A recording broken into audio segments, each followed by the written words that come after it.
성소에서 지성소로 나아갑시다 라는 제목으로 말씀의 은혜를 함께 나누겠습니다.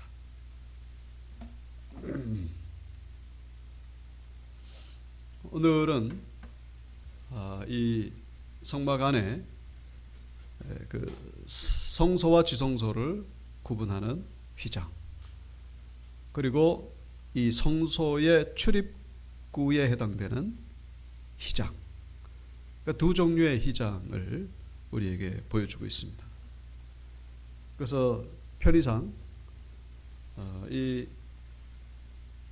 여기가 지성소고 여기가 성소죠.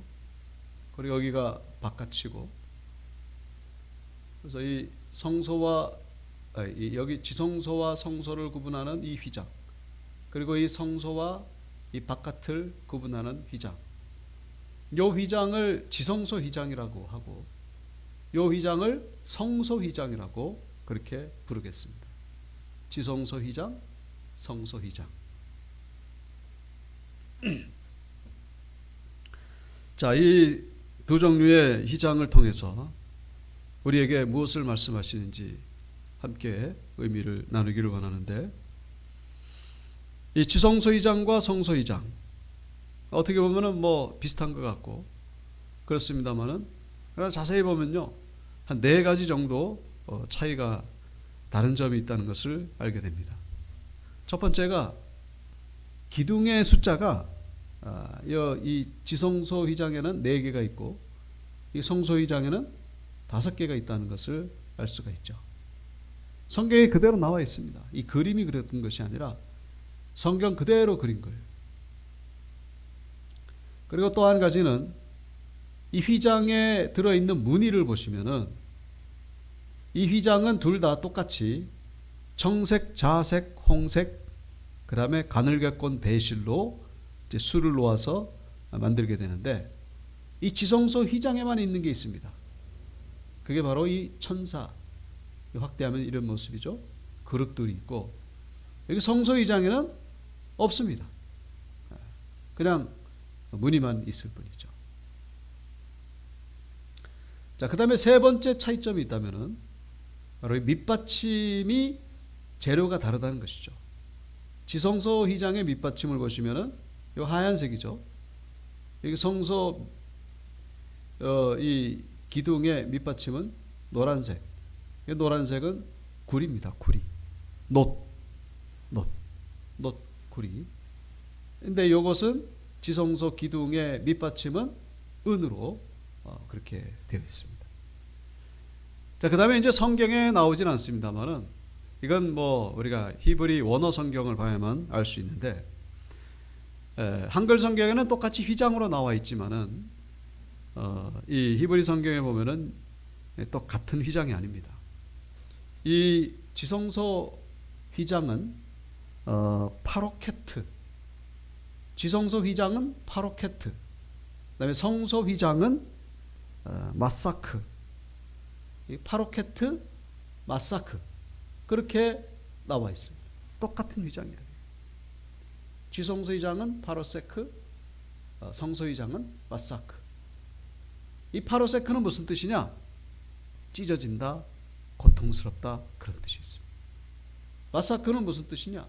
가장자리, 테두리, 그런 뜻이 있습니다. 이 의미는 이제 다시 좀 이따 우리가 살펴보기로 하고, 첫 번째 차이점이 뭐라 그랬죠? 기둥의 숫자가 차이가 있다는 것이죠.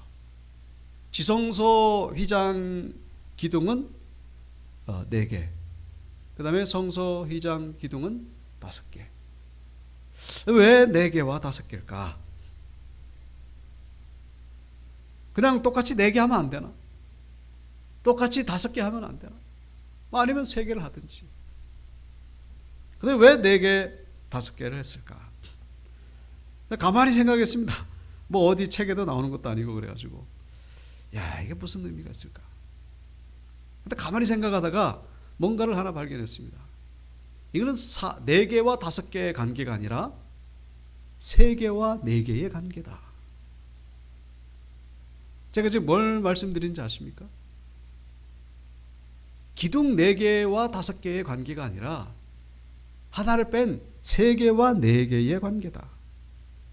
왜 이런 말씀을 드릴까요? 기둥보다 중요한 것은요, 그 기둥 사이의 공간이에요. 공간. 그러니까 사람이 왔다 갔다 하는 것은 공간이거든요. 그러니까 지성소 기둥에 보여지는 공간이 몇 개죠? 세 개예요. 세 개. 그리고 성소 기둥에서 우리가 보여지는 공간은 네 개죠. 그러니까 네 개와 다섯 개의 관계가 아니라 세 개와 네 개의 관계로 우리가 묵상을 해야 되는 것이죠. 그래서 왜 세 개고 왜 네 개냐? 이제 그걸 우리가 한번 가만히 생각해 봐야 되는데, 이 숫자에 어떤 의미가 있을 것일까? 있다는 거예요. 성경에 보시면은 이 숫자가 여러 가지 나오죠. 근데 뭐 이 숫자는 이런 의미고 저 숫자는 저런 의미고 그렇게 구체적으로 말씀하고 있는 건 아닙니다만, 앞뒤 문맥 분위기를 보고, 그러니까 스토리를 보면요, 예를 들면은 이 7이라고 하는 것, 7은 일주일의 숫자가 7이죠. 안식일에 7일이 있고, 뭐 희년, 안식년 7월, 7년, 일곱 나팔, 일곱 대접, 일곱 천사, 일곱을 계속, 이 뭐예요? 일곱은 완전수라는 거죠. 하나님의 숫자, 완전수. 그래서 일곱에다가 하나를 빼면은 6이죠. 6은 인간의 숫자예요. 마귀의 숫자이기도 하고 인간의 숫자이기도 하고. 요한계시록 13장에 보면 666 나오잖아요. 3이라고 하는 것도 그것도 완전입니다. 성부, 성자, 성령 3. 666.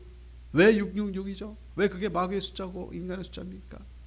하나님을 흉내내려고 하는 거예요. 아무리 흉내를 내도 안 돼. 1이 모자라니까 결국은 7이 안 되는 거예요. 인간이 얼마나 하나님 흉내를 냅니까? 하나님 아주 비스무리가, 내가 하나님이다 그래도 뭐 더 이상 할 말이 없을 정도의 그런 과학의 문명이 발달한 시대. 이 인간의 문명은 결국 멸망한다는 것이죠. 그 숫자 12도 12지파 12제자 12 곱하면 144, 144에다가 수많은 숫자를 의미하는 1000을 곱하면 14만 4천이 되는 거죠. 오늘 본문의 이 지성소의 이 기둥, 성소의 기둥, 그리고 그 사이의 공간, 왜 3개와 4개? 3 뭐라고요? 하나님의 숫자죠. 그리고 넷은 인간의 숫자. 이 사방, 동서남북, 이 땅의 숫자예요. 모든 인류. 이것이 어떻게 보면은 뭐 억지스럽게 느껴질 수도 있겠습니다만은, 여러분, 이 과학자들이 뭐라 그랬냐면요, 갈릴레오, 그 사람이 그저 지구가 돈다고 얘기했던 과학자잖아요. 옛날에 중세시대 사람들은 우주가 돌고 지구는 가만히 있고, 지구를 중심으로 우주가 돌지, 그런데 그게 아니고 지구가 돌고 있고 태양 주위를 돌고 있다. 대단한 과학자죠. 갈릴레오가 뭐라고 했냐면, 자연이라는 책은 수학의 언어로 쓰여졌다. 우주 만물에는 아주 숫자가 크다크다 그래요. 이 좀 어려운 얘기일 수도 있겠습니다만은, 이 해바라기의 그 씨 보면요, 이게 동글동글하면서 이렇게 박혀 있거든요. 그 다음에 저기 파인애플도 이게 뭡니까? 나선형으로 이렇게 쫙 이렇게 배열된 것을 우리가 보게 되는데, 그거를 수학 공식으로 나타낼 수가 있어요. 저는 수학을 잘 못합니다만은, 수학자들이 이구동성하는 말이에요. 우리 인간의 신체 비율도 수학 공식으로 나타낼 수 있어요. 여러분, 수학 공식은요, 사람이 만든 게 아닙니다. 이미 있던 어떤 법칙을 발견해냈을 뿐이에요. 발견해낸 겁니다. 근데 그 법을 이미 만든 분이 누구라고요? 하나님이십니다. 우주 만물을 창조하신 하나님. 우주 만물은 이 수학의 법칙으로 가득 차 있습니다. 숫자로 가득 차 있어요.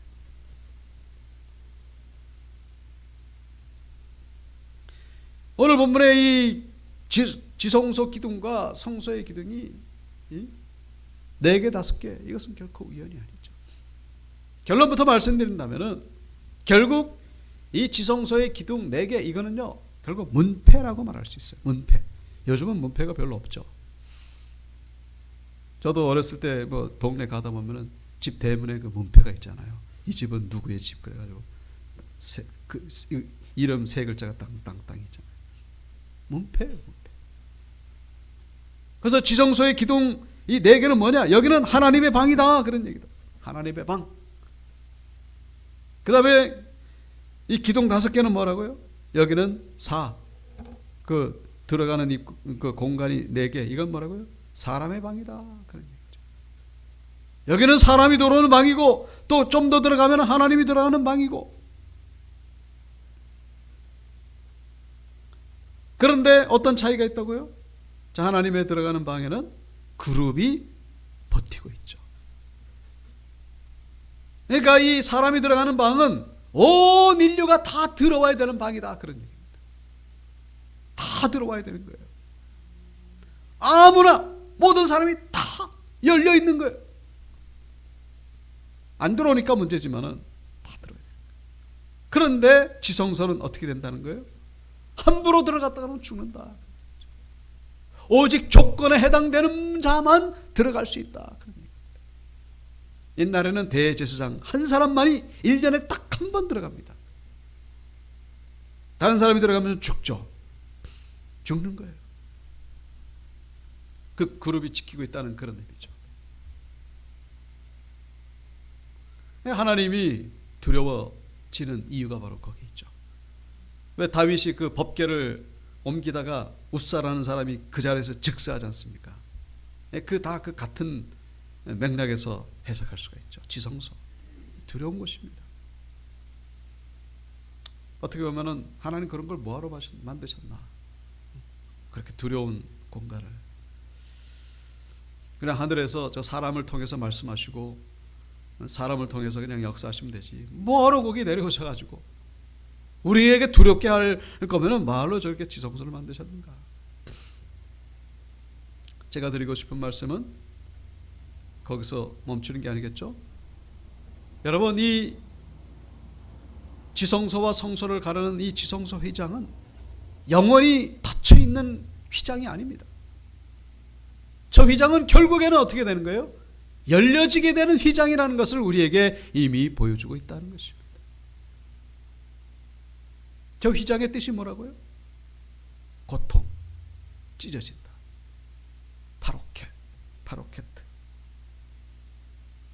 파로케트. 지성소 휘장의 원래 의미가 찢어진다, 고통스럽다. 왜 그렇게 지었을까요? 여러분, 구약시대 유대인들은요, 도대체 하나님이 모든 이 그 성막의 치수라든가 재료라든가 사이즈라든가 그 이름은요, 다 하나님이 지으셨어요. 하나하나 거기에는 하나님의 이유가 있고 하나님의 의미가 있습니다. 그 지성소 휘장의 거기 이름을 왜 파로케트라고 지었는지 알 수가 없었던 거죠. 왜 많은 이름 가운데에 왜 고통, 찢어진다. 우리는 대충 감이 오겠죠? 왜냐하면 저 지성소 휘장이 찢어졌기 때문에. 언제 찢어지죠? 예수님이 십자가에서 고통당하실 때에 저 휘장이 찢어진 것을 우리는 알 수가 있죠. 마태복음 27장, 예수께서 다시 크게 소리치고 영원히 떠나가시다. 이에 성소 휘장이 위로부터 아래까지 찢어져 둘이 되고 땅이 진동하며 바위가 터지고. 휘장이 언제 찢어졌다? 예수께서 고통당하실 때에. 이것이 과연 우연일까요? 하나님이 구약시대 때에 이 지성소 휘장의 이름을 파로케트라고 지으신 이유가 바로 예수 그리스도의 십자가의 사건을 통하여 성취되고 완성된 것을 우리에게 보여주고 있죠. 이제 영원히 닫힌 것이 아니라 이제는 영원히 열려지게 됐다, 그런 얘기죠. 예수님이 십자가에서 죽으실 때에도 제자들이 왜 예수님이 죽었는지를 몰랐어요. 그리고 성소의 휘장이 찢어질 때에 저게 왜 찢어졌지? 십자가의 죽으심의 의미도 모르고 저 지성소 휘장이 찢어진 것도 저게 뭐야 왜? 그 지성소 휘장은요 두께가 10cm 정도 되고 300명이 만들었기 때문에 이 두 마리의 말이 이게 잡아당겨도 절대로 찢어지지 않습니다. 높이가 6m에 걸려 있기 때문에 이걸, 그리고 지성소에 그 누가 들어갑니까? 그게 찢어졌다? 저절로. 저게 도대체 왜 찢어진 거야?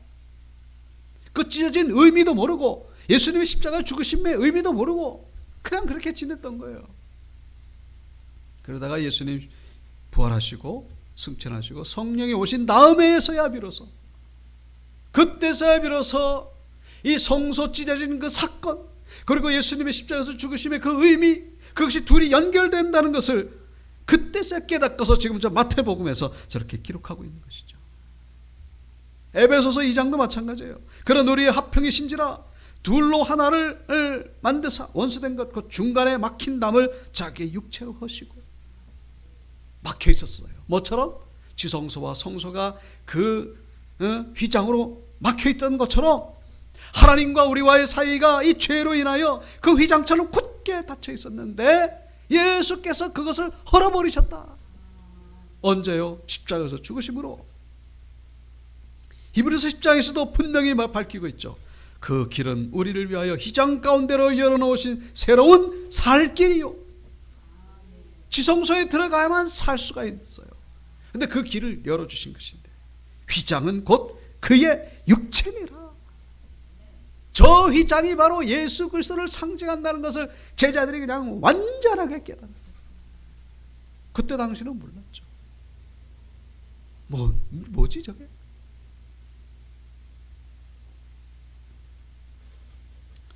자, 그래서 이 두 종류의 휘장이 있다 그랬죠. 성소 휘장. 성소 휘장은 모든 사람들에게 오픈이 된, 모든 사람들을 초청하는 그런 휘장이죠. 청색, 자색, 홍색, 가늘게꼰, 배실, 이게 뭐예요? 아름다움이죠. 아름다움으로 모든 인류를 초청하는 거예요. 들어와라, 들어와라. 예수께서 말씀하시잖아요. 우리에게 평안을 주노라. 내가 너희를 치유하노라. 내가 너를 도와주겠노라. 주님 우리에게 위로하시고 격려하시고 용기를 주시고 그렇게 말씀하실 때에 그 음성에 우리는 응답함으로 성소로 가야 되는 거예요. 오늘 아침 새벽 예배 때 그럼에도 불구하고 믿지 않는 자들은 뭐 때문에 안 믿는다고요? 그 어둠에 묶여가지고. 어둠이 더 좋은 거예요.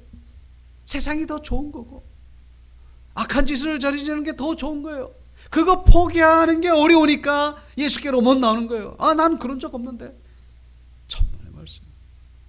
하나님 기준으로서 보면 우리가 얼마나 악한지, 우리가 얼마나 죄를 좋아하고 죄를 먹고 마시고 죄 안에서만 뒹굴고 사는지, 그거 이별하는 게 어려워가지고 예수께로 못 나오는 거예요. 예수님은 우리 초청하시죠. 이 성소로 와라. 그 성소 안에 들어가면 뭐가 있다고요? 왼쪽에 등잔, 오른쪽에 떡상. 떡상은 주의 말씀이고 등대는 성령의 빛이고, 그래가지고 성령의 감동, 성령의 종명으로 하나님의 말씀을 보고 그러면서 하나님을 배우고 하나님을 알아가고. 그런데 중요한 건 뭡니까? 여기서 말씀드리고 싶은 거, 이 성소에 머물면 안 된다는 거예요.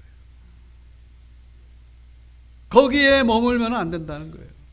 어디로 나아가라는 것이죠? 지성소로 나아가는 것이죠.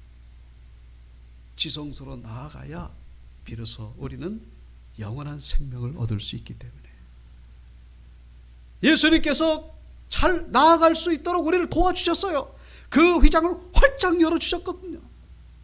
그냥 가기만 하면 되는데 안 가는 거예요. 그냥 이 자리가 또 좋은 거죠. 우리는 신앙생활의 진보를 보여야 될 의무가 있습니다. 신앙의 성장을 보여드려야 될 의무가 있어요. 그래서 히브리서 6장이죠. 다 같이 읽어볼까요? 시작. 세례들과 안수와 죽은 자의 부활과 영원한 심판에 관한 교훈의 털을 다시 닦지 말고 완전한 대로 나아갈지니라. 아멘. 뭐예요? 신앙의 초보에 머물지 말고 신앙의 완전을 향해서 나가라, 그런 얘기죠. 계속해서 달려가라, 그런 얘기죠. 우리는 절대로 완전할 수는 없습니다. 그런 사람은 그건 잘못된 가르침이에요. 완전을 향해서 나아가는 것이죠. 좀 제대로 좀 믿어보자, 그런 얘기죠. 제대로 좀 예수를 믿어보자. 우리의 신앙생활 물에 물 탄 듯이 맨날 그냥 거기서 왔다 갔다 이제 그러지 말고 좀 하나님이 기뻐하시고 하나님의 사람, 하나님이 내 인생의 중심이 되시고, 제가 이런 표현을 하면 그렇습니다만 교회가 내 인생의 중심이 돼. 오해할 수도 있는 그런 표현이겠습니다만 그게 뭡니까? 결국 내 신앙의 내 삶의 중심이 되는 거예요. 교회에서 내가 하나님과 관계가 회복될 때에 내 모든 삶이 회복될 수 있으니까. 가정이 회복되고 직장이 회복되고 내 사업이 회복되고 내 건강이 회복되고 내 자녀들이 회복되고, 우리는 성소로 지성소로 들어가야 되는 거예요. 그래서 우리는 그냥 열심을 다해서 피 흘리기까지, 마치 전쟁을 한다면. 아침에 잠깐 말씀드린 그 이정훈 교수님, 울산대에서 법을 가르치는 교수인데, 근데 이분이 예수님 만나고 나서 결국은 교수직을 사직했어요. 작년에 했더라고요. 그 정교수인데, 여러분 그 교수 정교수 그 내려놓는 게 얼마나 그 어렵겠습니까? 내려놨어요. 그래가지고 지금 저기 빛의 자녀들 교회인가 거기 공동 담임 목회하면서 아주 이 기독교를 대한민국에서 쫓아내려고 법제화를 하던 분인데 그렇게 된 거예요. 하나님은 참 대단하시죠. 제가 뭘 말씀드립니까? 좀 제대로 좀 신앙생활 해보자. 뭐 좀 마음에 안 맞으면은 그냥 뭐 교회를 안 나오고, 참 언제까지 그래야 되는 거니? 평소에는 뭐 신앙이 좋다고 하면서도 예배 자리를 지키다면서 무슨 언제까지 그래야 됩니까? 우리는 하나님이 우리의 생명이고 우리의 모든 것 되는데 뭐 마음에 안 드는 부분도 있겠죠. 뭐 상처가 될 수도 있겠습니다만, 우리가 하나님과의 이 관계가 온전히 회복될 때에 우리의 삶 전체가 회복된다는 사실 기억하시고, 여러분 지성소를 목표에 두고 달려가시는 우리 성도들 되시기를 축복합니다. 보혈을 지나 하나님 품으로, 보혈을 지나 하나님 품으로. 그 찬양이 이제 그런 의미죠.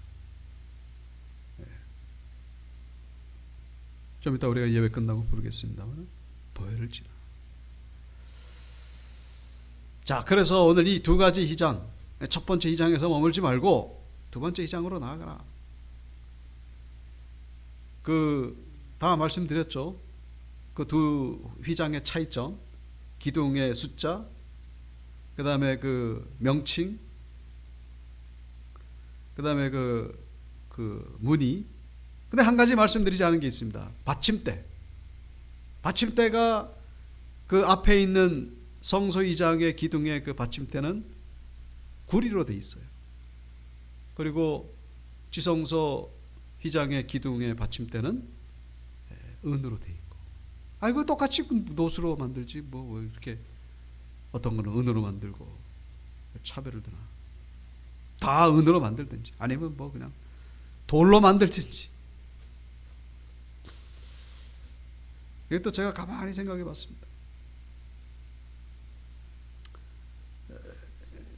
묵상하다가 다니엘이 바벨론 포로로 끌려갔을 때에 그 바벨론 느부갓네살 왕이 꿈속에서 봤던 그 신상이 생각이 났습니다.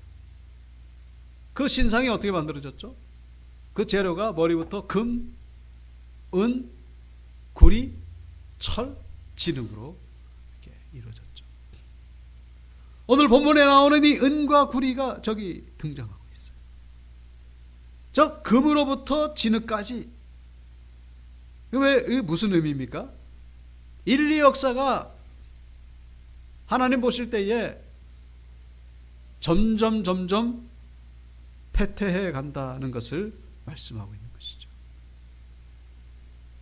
이 겉으로 보면요, 과학 문명이 발달하니까 진흙에서 금으로 가는 것 같죠. 그러나 하나님 보실 때는 거꾸로 가고 있다는 거예요. 차라리 옛날이 좋았다. 금과 같았는데 옛날에는 그나마, 지금은 진흙 같은, 싸구려. 뭐 금과 진흙은 뭐 그 가치는 비교할 수 없죠. 지금이 이 악이 얼마나 가득 찼는지 하나님이 심판하실 수밖에 없는 그런 상태로 나아가고 있습니다. 그러니까 은혜 시대에서 구리 시대, 구리 시대에서 철의 시대, 철의 시대에서 진흙 시대로 계속해서 하락하고 있습니다. 지금이 바로 그런 시대다, 그런 얘기죠. 오늘 이 본문에서 이 성소의 밑받침은 구리고 지성소의 밑받침은 놋입니다. 성소의 밑받침은 구리고 지성소의 밑받침은 은이죠. 근데 은이 사용된 것은 우리가 지난 시간에 그 성막의 벽체는 48개의 널빤지로 만들어져 있죠. 그 널빤지 하나하나가 우리 성도 한 사람 한 사람을 가리키고 있죠. 근데 그 널빤지의 받침대도 은이에요. 은. 생명의 속전이죠. 우리가 성소에서 지성소로 나갈 때에 우리의 모습은 구리에서 은으로 변화될 수 있다는 것을 성경은 말씀해 주고 있습니다.